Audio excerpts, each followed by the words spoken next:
morning. Okay, thanks for coming along. My name's Kathryn McMann. I'll go for that. So welcome to How to Turn Your Team into Digital Dynamos.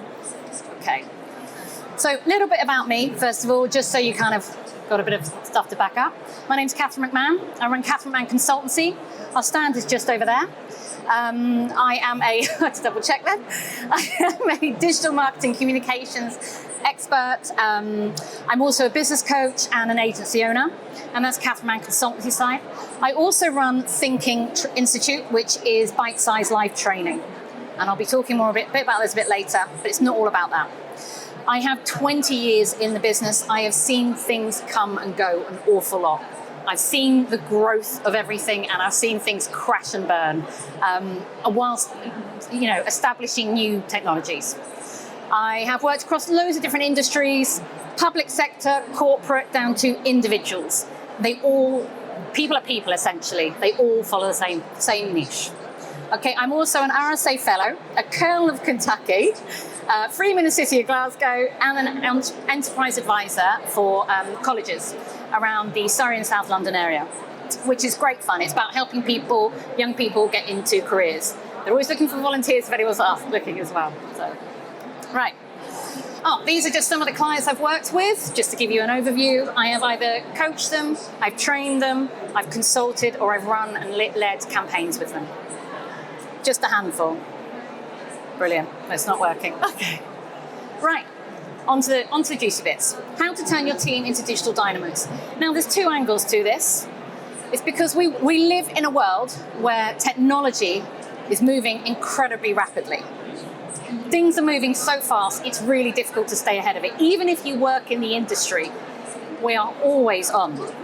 So obviously, exponential growth in technology is very hard to keep up. But what happens with that as well is the fact that it changes consumer habits. And when you change consumer habits, people think they either know it or they start reacting in a different way that's unpredictable. We can't predict these things when people come up with new theories, new ideologies, new models. You also, obviously, post-COVID, we have virtual team working, which has been great, gives us a lot of flexibility, pick up the kids, get the washing done, all of that stuff that works with it. However, you do lose that layer of communication, which also loses the layer of clarity, and that also impacts your campaigns. This brings me to different levels of expertise across the team. If you have someone who isn't as experienced, not being in the office can be incredibly difficult. They lose that layer. It slows down your efficiency, it slows down the communication of what you're doing, it slows down your campaign. And then, of course, you've got the always-on environment. We are always twitching, always thinking. This actually breaks down our productivity, and there's little room to create the creative ideas and leverage any internal skills and passions. That one's key, by the way. People overlook that often. I often go into large organizations where they talk about, oh yeah, great, we're going to do 5 blog posts a week and we're going to send out all these tweets, and then they throw it to someone who's extremely busy.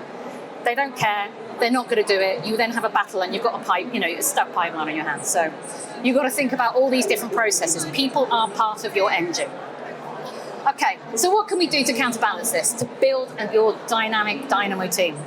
First of all, this is so simple, but centralize your communications. Obvious, right? Really obvious. And yet so many people I know have not done this efficiently. This actually working in silo, working independently at home. So when you're working for it, it's great, and we do have that speed, we have the flexibility with it, but again, it's that clarity of communication. People feel isolated, they feel stuck, lonely, and then the biggest thing here is you miss opportunities, things that maybe your colleague would have that conversation. Now, I'm not saying virtual working is bad at all. I'm saying you need to have a more efficient way of working in central communications. So, systemize your processes, ground that important information. I had one campaign where we lost 10 grand on something because someone put out the wrong email address, because the email address was flying around in emails. No one knew what the right one was. Everyone was too busy being busy. So get organized, ground your information, get really good storage. Now, I've put M365. Teams gets a bad rap. You're right, it's clunky, it's awful. It's built by developers but it actually bloody works. It's very, very clever. And if you know how it works, it is absolutely it's really successful if you can get all the parts moving. I would recommend getting a specialist to help you organize that, and it will make your company fluid. I've got Dropbox. Dropbox has a fantastic contract system. Does anyone use it at all? I can't remember what it's called. No? Or anyone use any other signed digital contracts? Okay. So there's lots of the versions out there. Use them. They absolutely shorten that lead time. You want to sign up customers, you want to sign up clients, do it very quickly. I'm your team. Loom, if you don't know it, try it, check it out. It's a widget that sits in your browser. It works brilliantly. It's a video widget where you can video your screen and your face at the same time. You have a limitation on 5 minutes, which is the free version, which I think is much better. It means you have to be succinct. It is quicker than an email and quicker than a meeting. You can get your point across pretty quickly. Loom, Otter. Otter is fantastic for transcription. There's lots of AI transcriptions out there. And project management tools. If you've got the right project management tool, that is going to manage and move your team. You still need meetings, you still need that communication, but a really good project management tool, I'm not paid by any of these people, but I personally recommend Monday.com. It's absolutely brilliant. Again, start with why do you want to do it, make a list of the very practical actions you want to take, and then build it in. This harmonizes efforts, streamlines workflow and communication. Okay. These are kind of some of the stuff of how to better manage your team. I am going to get into the more gritty stuff about the marketing.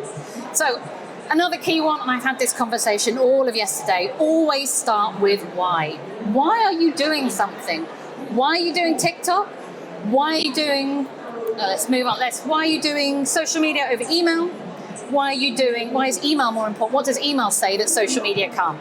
For example, at what stage in that buyer's life cycle does it actually benefit your company? Always start with that. If you don't, because then otherwise you'll end up wasting money. I've seen so many wasted budgets because people jump onto the next fad. Cuts out the hype, and you build in your realistic KPIs because you know what you're looking for. You start with, what do I want to get out of this? Right, well that's your KPI. It doesn't have to be newfangled language. Keep it simple. Don't stay fixed in how you've always done it. There might be, even though you want to get a certain place, there might be a different way of doing it. Well, I did tweak these slides a little bit earlier. So, in my thinking training, we're always asking students why they chose that course and what they want to get out of that. That helps us build, thank you. That helps, actually that's a bit too high. There's a little bit of reverb back. Just tweak it down. Thank you. So we always start with, what do you want to get out of it? That builds rapport with the trainer, but it means we can actually tailor that information, so we can give you the examples, we can give you the case studies that work for you. And it helps us kind of understand where they're coming from. Okay, so this is number 3. Build a unique strategy that works for you. Don't buy into the hype. Again, right, I'm going to go into, this is the reason. There's loads of stuff out there. There's loads of experts telling you, so-called experts. I'm not going to criticize people. There are people who are experts, but you're not seeing the whole story behind that. These are just some reels that have come up. Now, for example, Alvin Wayne, interior designer. Alvin Wayne probably has an entire marketing team behind him, has an extensive email list. He has a very strategic plan in why he's doing that reel. And that's probably his 107th reel that he's created, and possibly the only one that got through. All the others were nonsense. They were trial and error, and they fell flat. And that's where you need to get to. So it's all very well that we see these people, particularly in social media. One thing I need to stress, digital marketing is not social media. Digital marketing is not social media. Digital marketing is so many things. So many things. Social media is one element, and it's changed exponentially. With AI, with the way the platforms work, with the way that consumer habits work, it has changed. So, you might, for example, these are just some business models, but you might, for example, have a business model, have something that works. For example, I had someone come to me yesterday and they want to launch a new arm of their business.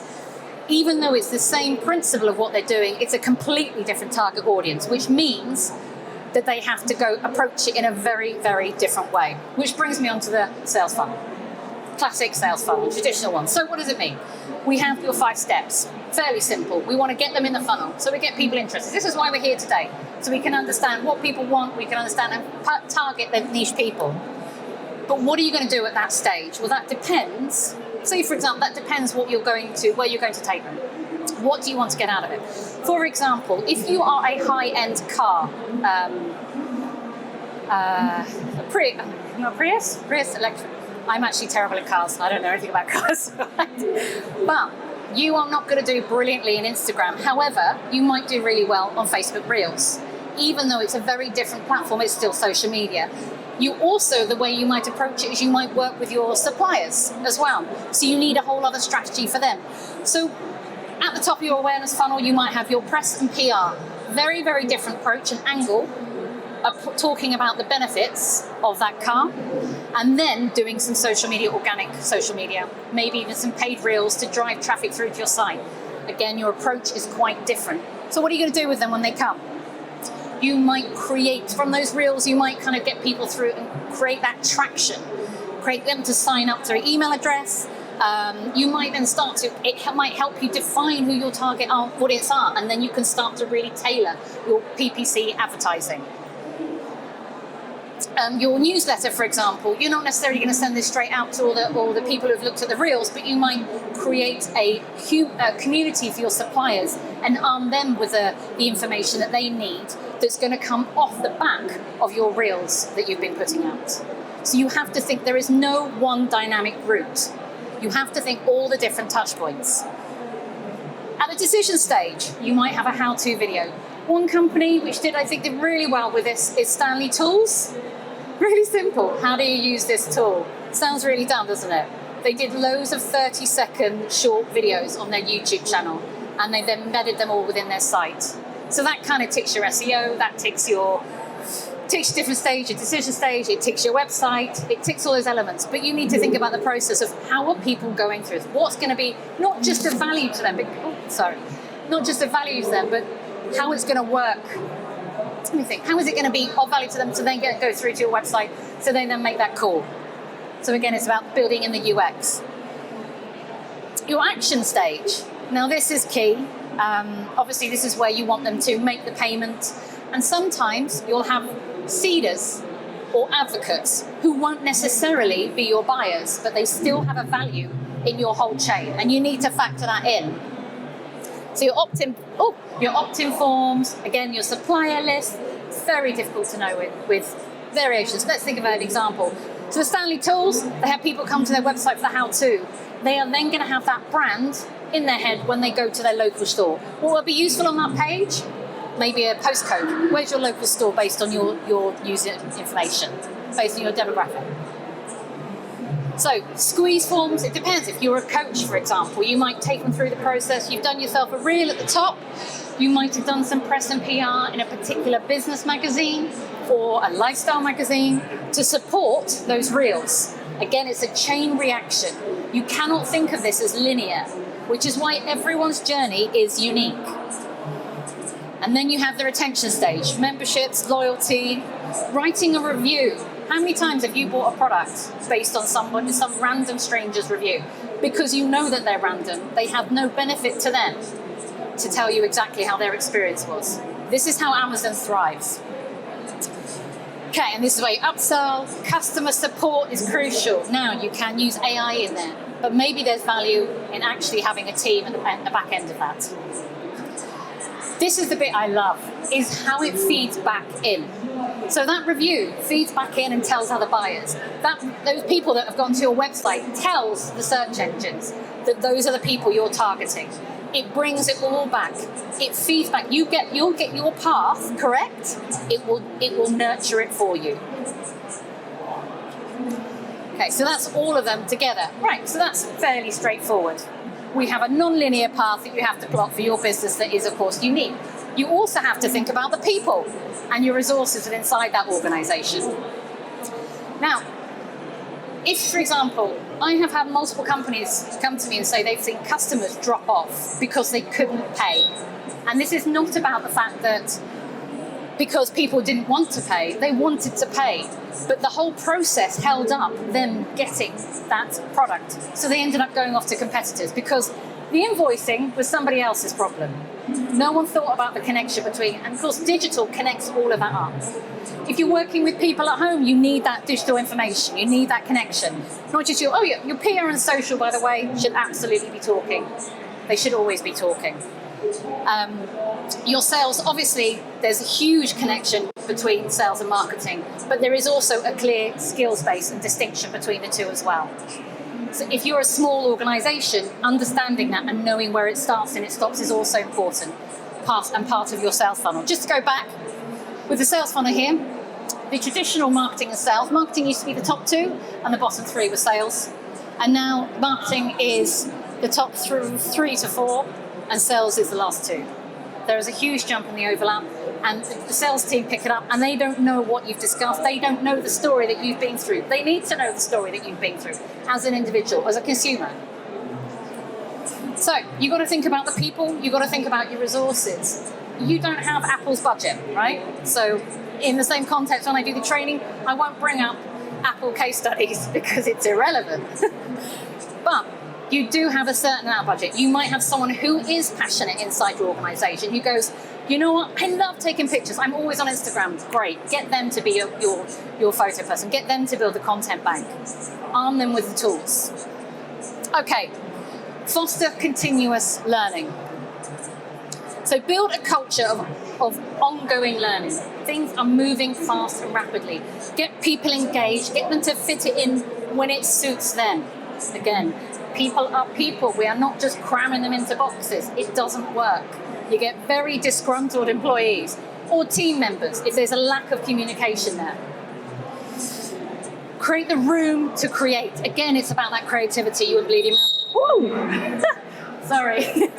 You wouldn't believe the amount of clients I've worked with who they know what it is. They've just got no room and no time to kind of come up with something new. Sometimes they just need prodding in the right direction. So with thinking, we use a lean approach to learning. A lean approach is basically you learn while you build. It's a very agile process. Does everyone understand agile? What you mean by agile? Agile project management. You learn, you create, you build. You learn, you create, you build. It's very quick and momentous, and you make action very quickly. It may not be brilliant action, but it does mean that initially you get to test it often in real time. Again, you have to gauge how that is depending on the campaign that you're doing and what you're running. If you've put an awful lot of time and budget into it, you've got to be careful. You've got to know what you're doing. But with our training, what we do is we teach and we create activities, and you can create your strategy and your learning immediately. Right. AI. I couldn't go past without talking about AI because AI is everywhere. AI is great.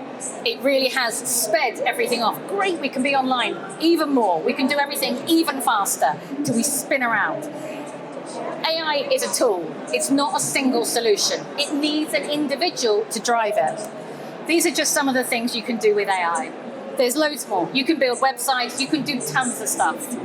You just need to think about what it is that you want to do, which brings me back to why. Why are you doing that? Okay, so who are your audience? Why are you doing that? Where are we going with this? Okay, let's plot this, map this out. Is this going to work for them? Are they going to communicate there? There's all these questions it brings up. And again, creating that space of learning and space to grow and develop. So that was building a dynamic team in a nutshell. It really was touching the base. Very quickly, centralize your communications, build your virtual war room. That's what I like to call it. Just because there will be points where you're like, go, quick, deadline, get there. Some of the best campaigns are the ones you don't hear a single thing about it until launch day. Always start with the why and the rationale for doing something. Build a strategy that's right for your people, your resources, and your business model. Just because you've done something and it works really well on this end does not mean it's going to work if you bring in a new arm, a new product. You can niche down, niche and go smaller if you can. Again, everyone is different. It's very hard to be very wide on this. Foster an environment of continuous learning and thinking space for creativity. And AI is a tool, and you've got many, many tools in there, which is fantastic, and they're worth investing in. By the way, check, because a lot of them are like annual subscriptions, which is great, but that's how they get you in. It will do a little bit of something, and then you can move on to something else. Transcriptions of videos. There's apps where you can get film footage, throw it in, and whoop, it will give you all your social media videos. Fantastic. Still takes time. Do you need social media? You don't always need social media. So is that resource really worth doing? You've got to think about it in your planning. Okay, so I promised this at the beginning of my talk is a very simple quick-fire marketing strategy. It basically says what you want to do and the reason for it, what you're going to measure on it. So you're welcome to download it if you so wish, or by all means email me if you want it. I've got others. Right, quick. Wouldn't go past it. It would make sense if I talk about thinking. So I'm just over there, Thinking Institute. It is bite-sized live training. It can work in any schedule, and it can work across timelines. And you build while you learn. It depends what you're learning. Sometimes you might not be building. You might just understand and learn. We might go more into depth of how digital can work, and then build your own sales funnel strategies, for example. We also work and group them together and bundles. Obviously, it makes it cheaper and it's more effective. You get more out of it, and you build rapport with the trainers. They're multiple different hours. So some of them are like an hour, hour 1, hour 2. Some of them are 10 hours. Now that's spread over 5 days. We never do more than 2 hours in a day because you are online. I'm not going to cram all this information in your head. You're not going to take it on board. We want you to turn up. We want you to be engaged. We want it to work for you. So it's about constant communication. I'm not sure if I mentioned it is live. So we will know you. We will know what you do. Now, very quickly, this works hand in hand is we also offer Accelerate Coaching, which is, we do one-to-one, but we also do groups, and the group doesn't mean that you turn up and have to wait to be heard. It means you can turn up at any point 16 times throughout that month, and you're only with us for 4 months. We do not sign you up, we do not lock you in. It's about you going, this is what I want to do. And every person who comes on gets a strategy. So we have a roadmap to start with. So once I hope I started all right. So everyone gets a starter strategy. We start with that. We work on, you get 16 slots. You can come in and go, my email doesn't work, it bounced, or this didn't happen, and then we can go in. We can do tool walkthroughs. We can tell you how it works, basically, essentially. You'll be working with me. Right. Oh, and you also get, if you're signed up to that, you also get 10% off your training. I should also, and of course, absolutely, there's a money-back guarantee if you're not satisfied with it. I could promise you 6 figures, like everybody does, but if all your engines aren't working, I'm not going to tie you in for a year, 2 years, just to get you up to that point. I'm going to get you to a point where your business can succeed with that. So where it can flow, where you've got your automations, where things are working based on what you want to achieve out of it. Everyone is different.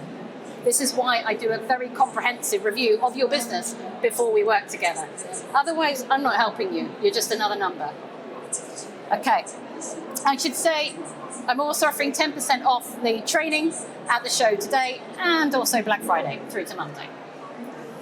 So that was it in a nutshell. Does anyone have any questions?